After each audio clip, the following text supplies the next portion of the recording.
blokes. It's Thursday, the 6th of February. Middle of a ghost town here. 1.3 million people all hiding. It's dire here. It's very dire. There's people dropping on the footpath, literally. I can't wait to get out of here. It's terrible. A city of 11 million people in lockdown. So here I am sitting at home because after returning from Hubei province at the heart of the coronavirus outbreak, everybody's told you need to go into quarantine. You can't be exposed to others for several weeks. More than 2,000 dead, tens of thousands infected. Rising anger over how the crisis is being handled. Local officials in Wuhan did withhold information. The doctors in Wuhan who were talking about it were explicitly told to shut up. And scientists racing to find a vaccine. We just don't know how this outbreak is going to develop or how many people are ultimately going to be infected or ultimately going to die from this disease. Tonight on Four Corners, how the coronavirus outbreak sparked a global emergency. I'm absolutely fucking petrified. The police are actually knocking on doors and taking temperatures, and if people have got a temperature, they're dragging them out. You don't get a fucking say in it. You don't get an option.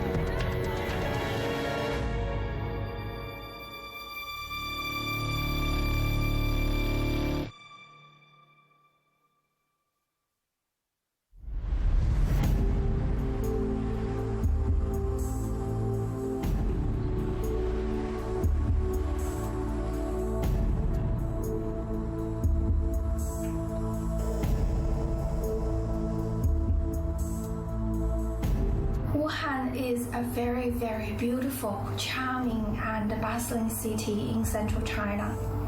It sits on the banks of Yangtze River.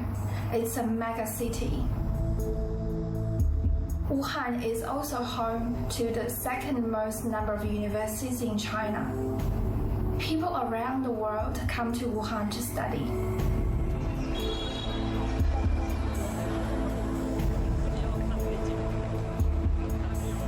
It's right in the heart of the country, geographically as well as economically.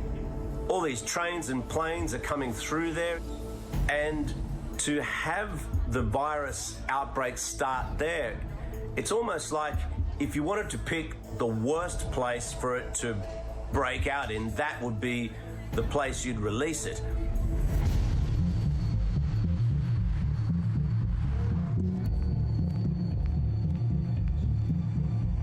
In early December, people in Wuhan begin falling ill with a mystery virus. First infections in Wuhan started in early December, and I believe the first case in December the 1st. When a new infectious disease appears, it does take a little time to register and become aware that it's new. So there were people presenting with a form of pneumonia. Local doctors suspect the virus originated in the city's seafood and wildlife market. So we think the virus probably originated from bats because that's what the genetic data tell us, but often there's an intermediary animal host. In this case, they think pangolins might be implicated, which are a mammal, and that intermediary animal host might have been at the markets. We don't think that it's from eating those things specifically, like through the gastrointestinal tract, but more from handling them, from touching the contaminated meat. So somewhere in that market, we believe there must have been a contaminated animal source that infected the first cluster of humans. In late December, as the number of cases increases, doctors in Wuhan begin sharing information in a private chat group. Well before any of us knew about the coronavirus, there were people who tried to sound the alarm. So there were a group of whistleblowers who'd heard that there was this virus cluster, and they started speaking about it. Now, in particular, there was one doctor, Li Wenliang. He posted on a chat group with his former university classmates that people had been coming in with what he thought was the SARS virus. 7 SARS cases were confirmed in the Huanan seafood market. The main mode of transmission of the virus is droplet transmission at close range or contact with respiratory secretions of patients. This can cause a special pneumonia that is evidently contagious and capable of affecting multiple organ systems. It is also called SARS. The patients were isolated in the emergency department of a hospital. Everyone, please be careful. That's scary. SARS is back. The outbreak revived the spectre of SARS, another type of coronavirus, which killed 774 people in 2002 and 2003. The reason why they would have been so concerned at the prospect is this was SARS was threefold. First of all, SARS was super infectious. Second, it had a relatively high mortality rate of 10%. And third, a large number of healthcare workers actually died from SARS because of the complexity with stopping transmission. And I think that was the real concern. On the same day as Dr. Lee's warning, the Wuhan Health Commission sends an urgent internal notice to hospitals on the treatment of pneumonia of unknown cause. Some medical institutions in our city have seen patients steadily with pneumonia of unknown cause. If you find patients with unexplained pneumonia, actively adjust the resources and treat them on the spot. The notice warns them to keep the outbreak quiet. Without authorization, no units or individuals shall release treatment-related information to the outside. I have no doubt that local governments have reported the situation to the central government.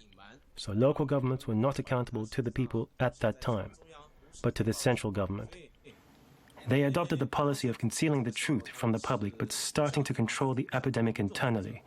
This contradiction prevented them from properly mobilizing to deal with the spread of the epidemic.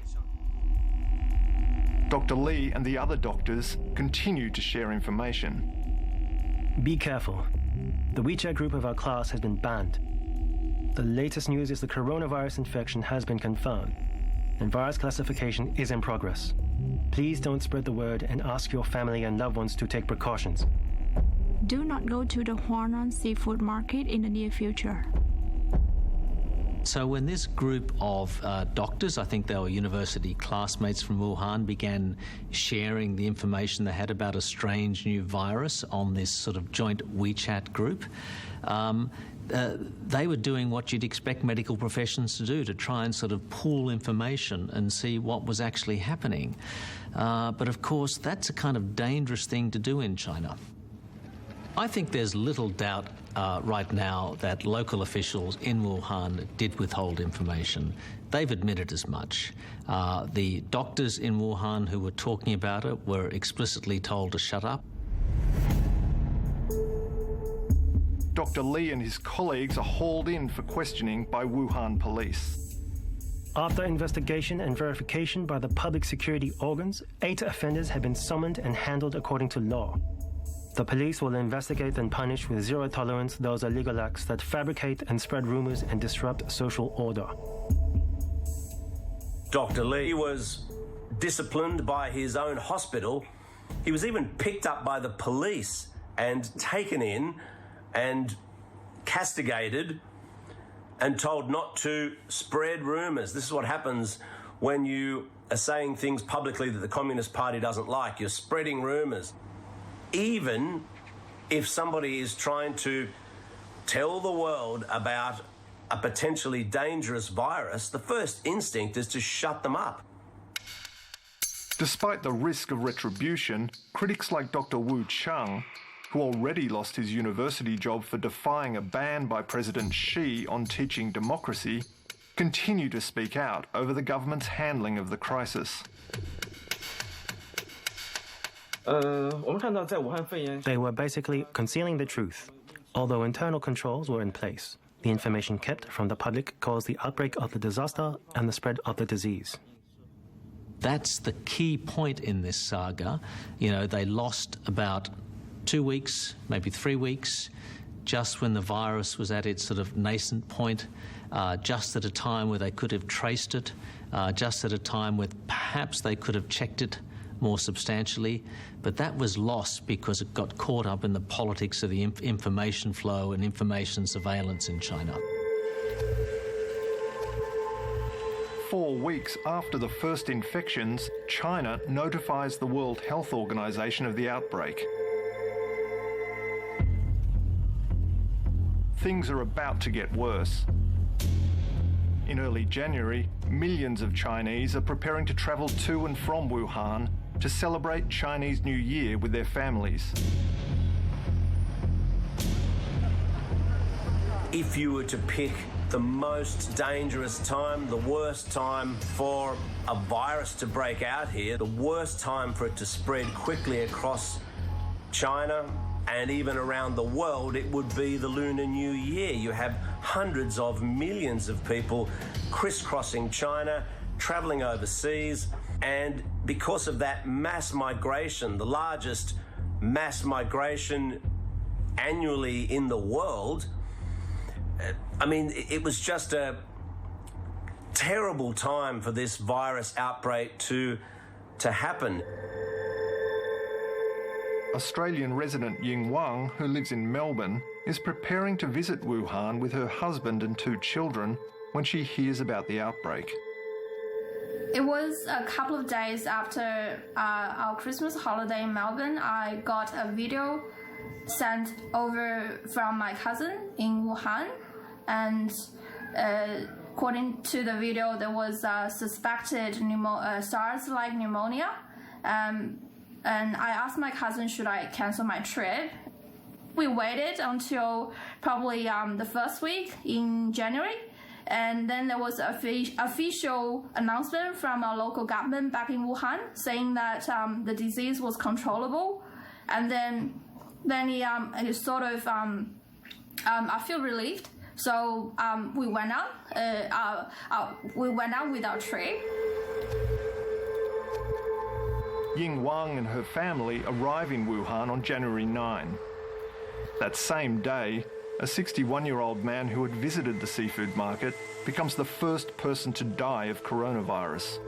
His death is kept quiet for 2 days.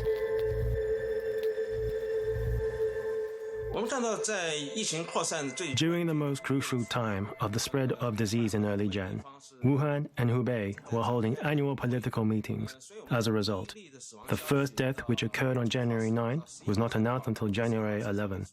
After January 11, the data on deaths and confirmed cases plateaued and the numbers had not changed at all. I believe that the local authorities concealed the truth from the public due to political concerns.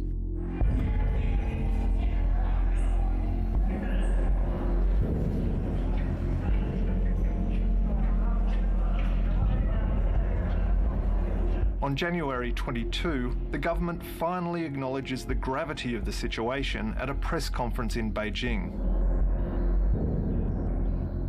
病毒存在变异的可能，疫情存在着进一步扩大的风险。当前，政治村运人员流动性激增，客观上加大了疫情传播的风险和防控的难度，绝不能掉以轻心。 要高度警惕。 9 people have died and 440 people are confirmed to have contracted a mysterious coronavirus as China works to stop it spreading during the Lunar New Year travel rush. It was 22nd of January. That was the turning point. It was Wednesday, and just bad news started coming in. It started with the Chinese official news saying that it's getting much worse than they expected. And then all of a sudden, I think it was the next day, 23rd, I remember, I woke up quite late, like 10 a.m. And suddenly, my dad just told me, oh, we can't go out now. We can't go out. We can't get out of our apartment.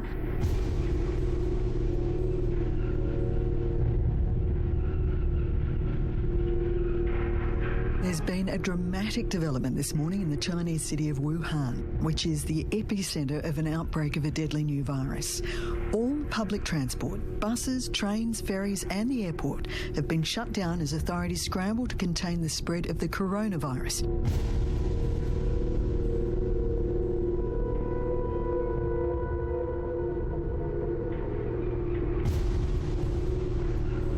I mean, when the authorities decided to lock down that whole province of Hubei, that's like locking down the entire population of Italy and telling them you can't leave that province.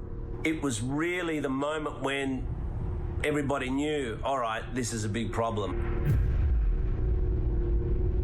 When Wuhan went into lockdown, I think January the 23rd, and then flights and greater lockdown measures across China, this is unprecedented in the history of modern medicine. We've never tried. We know that containment can work, but it's never really been done at this large scale.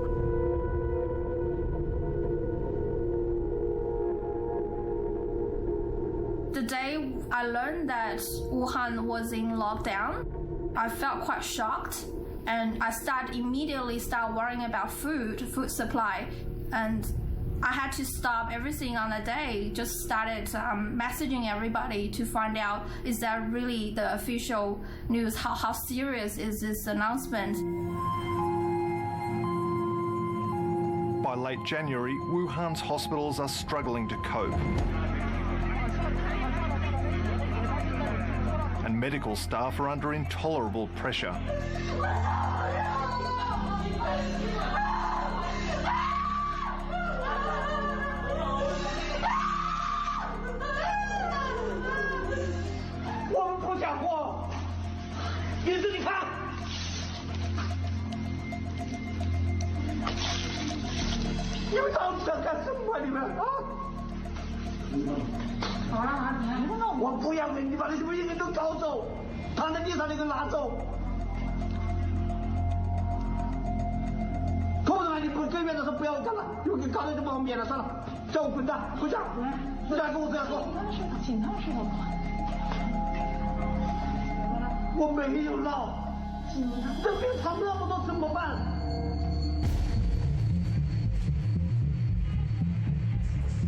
With patient numbers surging, construction begins on 2 new hospitals, with one scheduled to open in just over a week.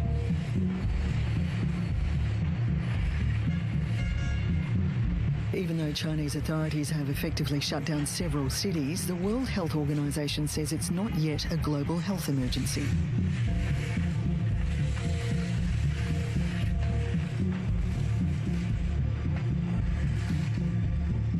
So obviously the whole world was watching very closely through January as this epidemic unfolded, and people were very concerned. A lot of experts were concerned and felt that the public health emergency of international concern should have been declared earlier. I think people were harking back to Ebola and what happened there, and they were afraid of delays that might have been very costly in terms of the ability to save people's lives. Australia's first case of coronavirus has been confirmed in Victoria as New South Wales announces it has 2 probable cases.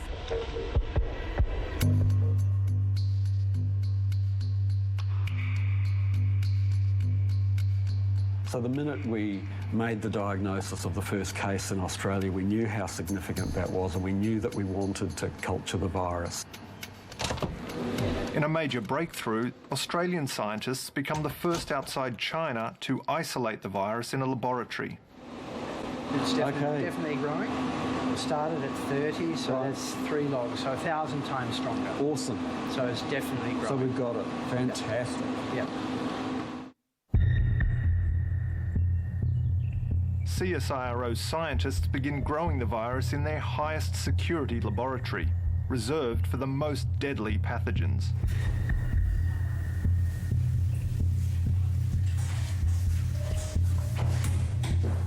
We don't actually know how dangerous this virus is. We know it kills people, but we don't know how many, and we don't know exactly what the mechanism is by which this virus kills people. So at the moment, we're taking the highest level of precautions.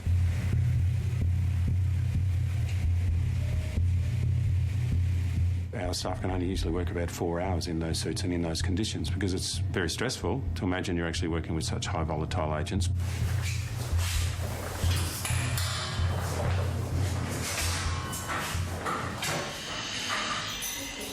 The most important thing that we're doing at the moment is growing the virus to produce more of it so that we can understand more about the characteristics of this virus and also how it behaves in our biological model so that we can see the progress of the disease.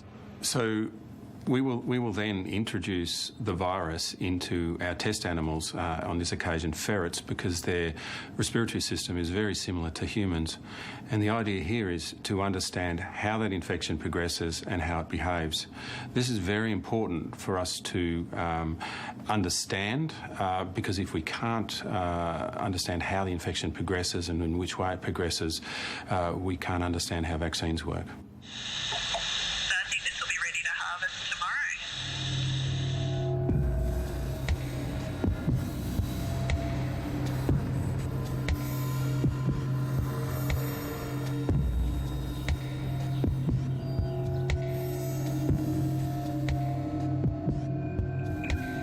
In China, the escalating number of infections prompts a rare outburst of anger online against authorities. 我请问一下，他妈的，这个地球上还能找出第二个国家是这么扯淡吗？你整个地球还能找出第二个国家、第二个政府像这个样子搞吗？现在的武汉市就他妈的跟地狱一样，看到他们倒地死亡，或者说各种情况。 那些悲剧，今天是大年初一啊，本来是一个非常高兴喜气的日子，这个时间段，但是眼下你觉得我们武汉人民或者说一个中国人能高兴得起来吗？在这次武汉肺炎过程当中，中国网民 It can be said that the more than 900 million Chinese citizens who are equipped with smartphones have been extremely dissatisfied with the situation of Wuhan pneumonia in the past 1 month or so. From my own observation, this level of dissatisfaction is unprecedented in the past 8 years. They have been tremendously dissatisfied with Wuhan local government's ineffectiveness in epidemic and disaster relief. The predicament the Wuhan people have been put into from the city lockdown, the paralysis of the local medical institutions, and the huge risk they have to face.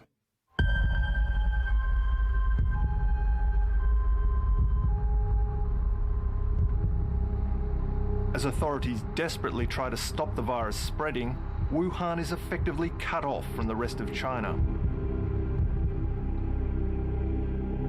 We decided to go into Hubei province to have a look what it was like right inside the virus hot zone. As we got closer and closer to Hubei, the roadblocks were becoming more serious and in fact looked like something out of an apocalyptic movie. The police are making all the cars pull over to the side.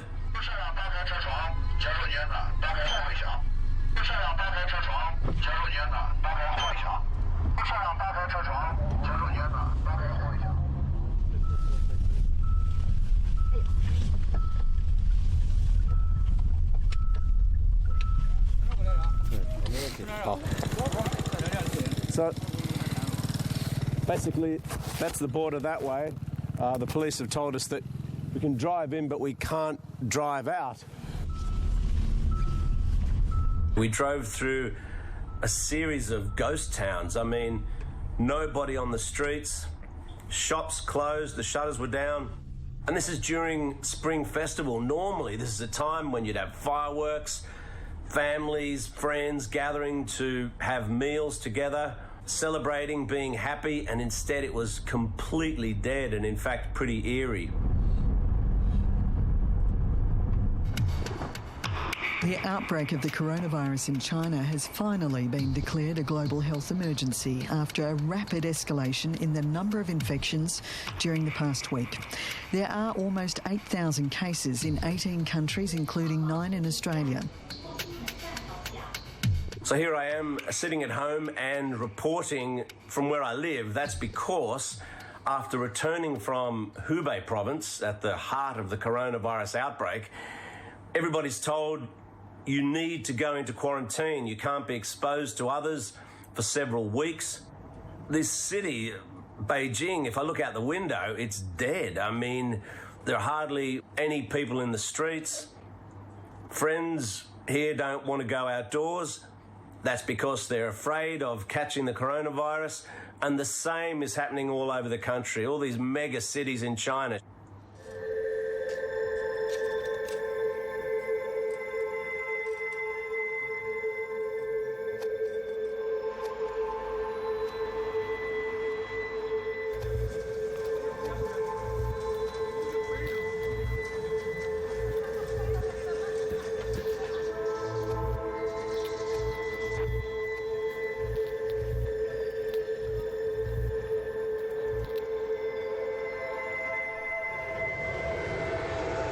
The government is taking drastic action to stem the coronavirus. Foreign nationals coming from China are now banned from entering the country. I think from a disease control point of view, we want to continue these for as long as is feasible.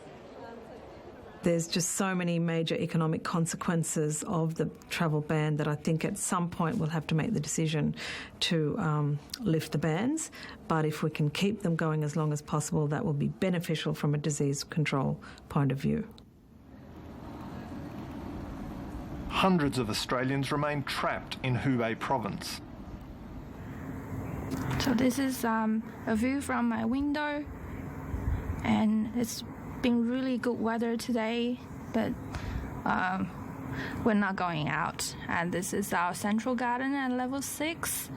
So it's a bit shame that we're stuck at home. Otherwise, it could be a really good day out. I really just want a more firm answer from anywhere, really, from WHO or my local government. So how bad really is? I'm still having this question. How serious is this whole pandemic? Even though every day we watch the numbers, infected number of people, also the death toll keep going up. Just, I need to, I don't know.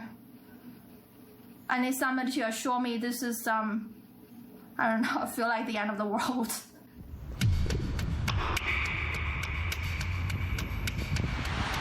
Morning, folks. It's Thursday, the 6th of February. Middle of a ghost town here. 1.3 million people all hiding. It's raining, it's a miserable day. Death tolls are 545 today. 16,800 odd people in hospital in my district.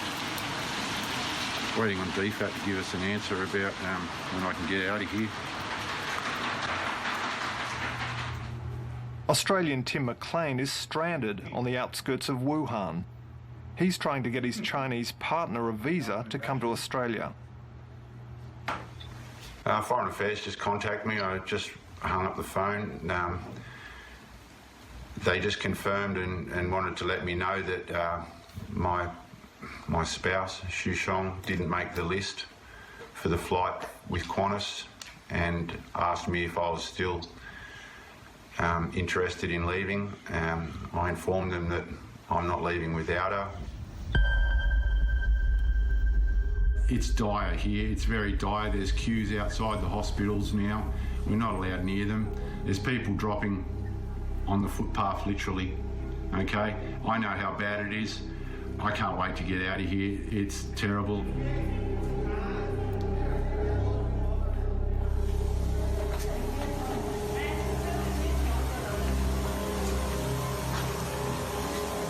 So this is them spraying right outside our front door. They've been doing this all through the city regularly. The local council have been going out and spraying disinfectant around everybody's doorways. So I suspect they're spraying to stop infections coming out of the sewer. I better go in and shut the door.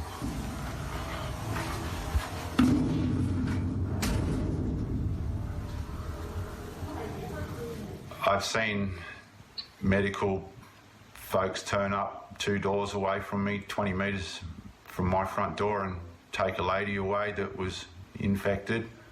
They also took her son. The son returned home 24 hours later. He was okay. We haven't seen or heard of the lady since. So people have been concerned about the human rights aspects of quarantine and isolation of cases, quarantine of contacts, etc., and that's been happening on a very large scale in China, but also in Australia and other countries. From a disease control point of view, putting aside other issues, from a disease control point of view, it works.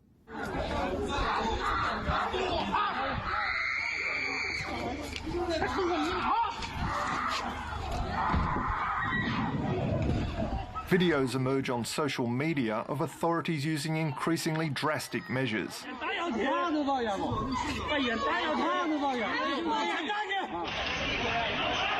强行啊，一家4口啊。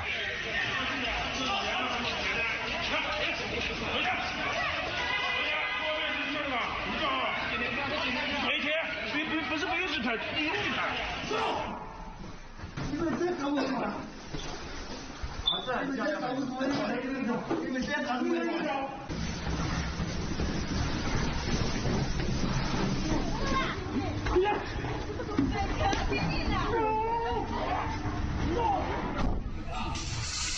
Around China, residents post scenes claiming officials are welding the doors of apartment buildings shut so people can't get out. 哎，那个是门吗？才干那门哦，把门封的了。 你看那个电焊工在那块焊的，那中间是一个门，你看，可怕。把门洞都焊死了，不让出屋了。下一个就是我们6号楼了，就是我家了。 I'm very concerned about getting this virus. I'm not even 100 metres away from one of the hospitals. It's full. I've seen people entering that hospital. I've seen people getting rolled out on stretchers out of that hospital. It's literally across the road from where I come out of my apartment. Now, that's concerning. My hospitals here are full. We've run out of medical supplies here. There's no PPE or personal protective equipment available anymore, so the doctors are all gone to the bigger hospitals. They're shipping our sick and our, the people that are in bad condition, they're taking them to Wuhan. The Wuhan hospitals are also full now.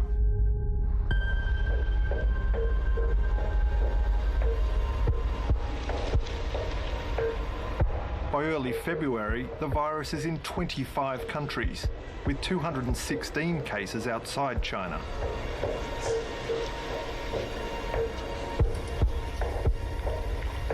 The most likely way that the virus is travelling outside of China is by infected people. So these people, they are perhaps in the early stages of the disease and perhaps not showing very many clinical signs. So they are able to get onto planes and they're quite happy to travel. And in all innocence, they are spreading the disease as they travel. We think probably 10% or less of all infections in China are being detected at the current time. We estimate that maybe up to 50,000 new infections a day occurring in China, which is obviously much larger than the official case numbers.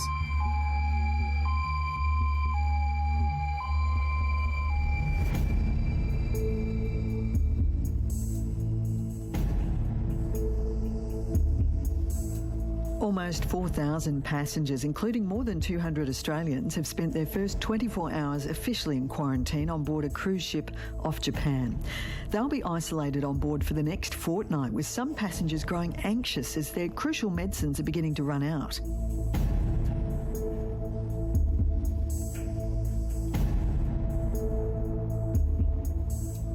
We know that cruise ships are at high risk for outbreaks. It's well documented that you get outbreaks of influenza, norovirus, gastro, and so on cruise ships. They are closed, small communities in a small space compared to, say, a country. So obviously you can get more intense transmission once an outbreak starts.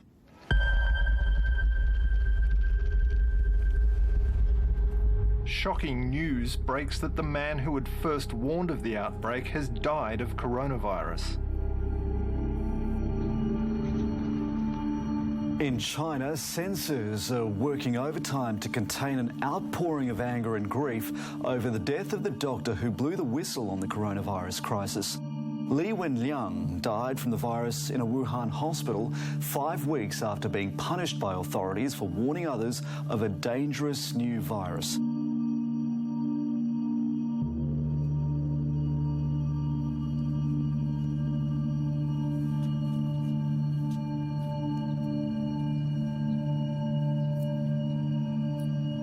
There was a huge outpouring of grief, anger, frustration on Chinese social media, and not just from so-called netizens, on Chinese-style Reddit forums or something, but from the Supreme Court of China, who put out a statement saying that, these doctors were heroes, they should have been allowed to do their job. The public intellectuals and the public both realized that Dr. Li represents the conscience of China. He was suppressed from the beginning from telling the truth. He could have saved the livelihood of tens of thousands of people, or thousands of people's lives. But all this was concealed due to the authority suppression of free speech. I believe the public expressed their dissatisfaction with the government by commemorating him.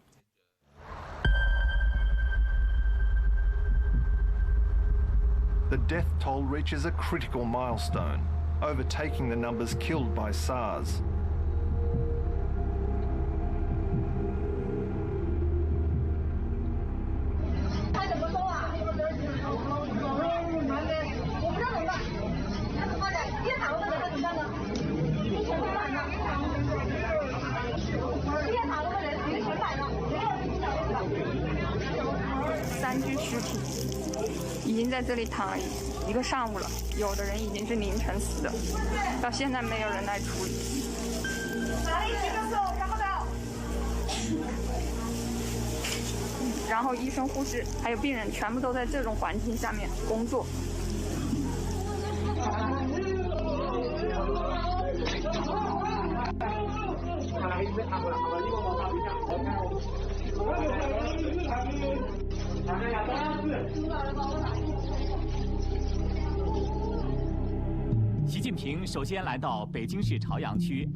After being conspicuously absent, President Xi emerges on state media to assert his authority.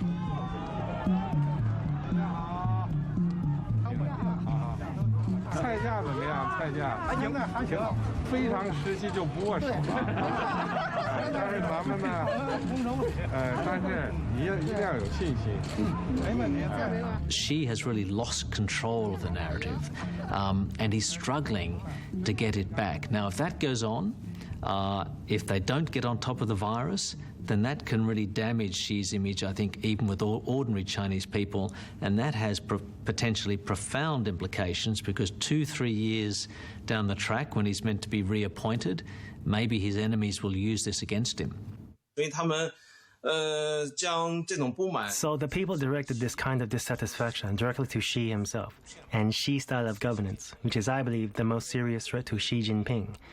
This is because the foundation of his power is based largely on populism, and the loss of this populist foundation will undoubtedly destabilize his position in the party. Australians still trapped in the coronavirus epicentre in China are tonight preparing for a second attempt at an evacuation flight to Darwin. There is a seat available for my partner Sean and myself on the next available flight out of Wuhan, which apparently is leaving at midnight tonight. We've got 3 or 4 hours to get to the airport. They've sent us all our passes, etc., so we can get through the checkpoints. It's all confirmed. We've got the emails, we've got the thumbs up, so we're out of here. We're heading home. Can't wait, and super excited. So today is our last day in Wuhan. It's been pretty long journey, really. In the past 2 weeks, more than 2 weeks, we've been house quarantined for more than 2 weeks. So tomorrow we're going to get out and go to the airport and come back to Australia. So it's still unreal for me.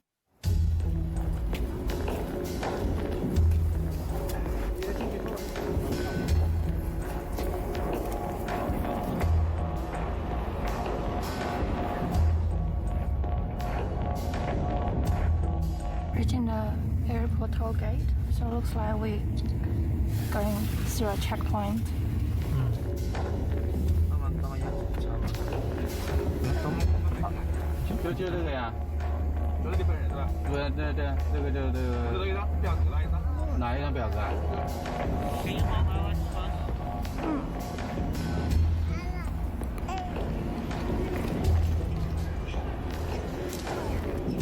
It's 2:30, kids are not asleep.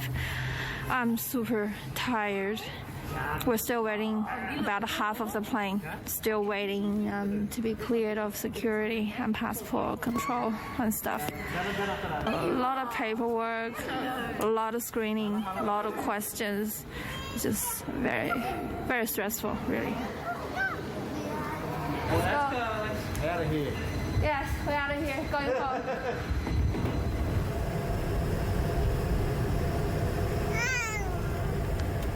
Tim McLean isn't on the flight. Quarantine restrictions mean he hasn't been able to get any transport to the airport, so he's still stuck in Hubei province. I'm absolutely fucking petrified now. 1,300 odd people are dead here. The police are actually knocking on doors and taking temperatures, and if people have got a temperature, they're dragging them out, mate. You don't get a fucking say in it. You don't get an option. You get taken away and put with a bunch of other sick people. Not only are we in quarantine, but it's beyond quarantine now. I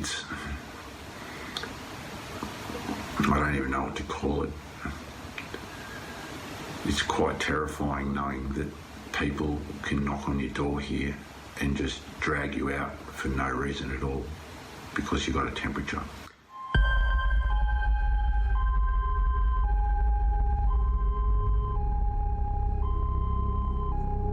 At the moment, we don't have a good understanding of the real mortality rate for the novel coronavirus. It's estimated about 2%. So if the mortality rate's 2%, if it's 1%, even if it's 0.5%, and 300 million people get infected, that's a lot of people that could potentially die. Because if you think back into the Spanish flu, enormous numbers of people died, but the actual mortality rate was less than 1%, but a huge number of people were infected.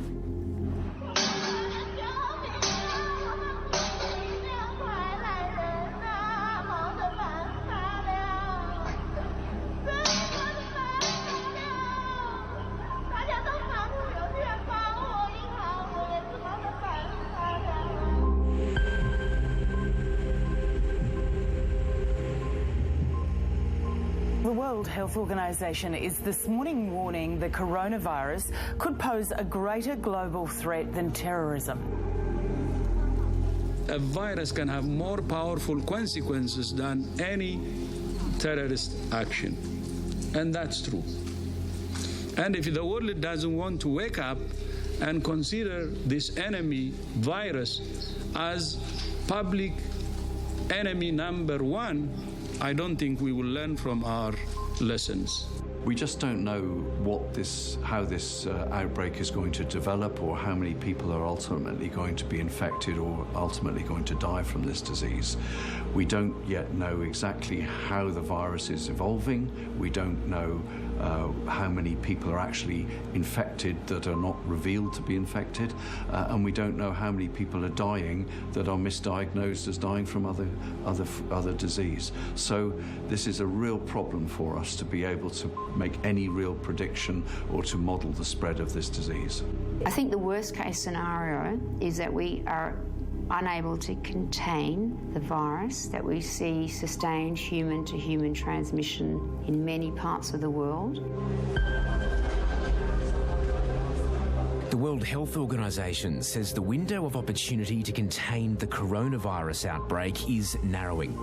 The statement comes as concerns grow in South Korea and the Middle East about the number of cases. There have also been more cases confirmed among Australians evacuated from a cruise ship in Japan.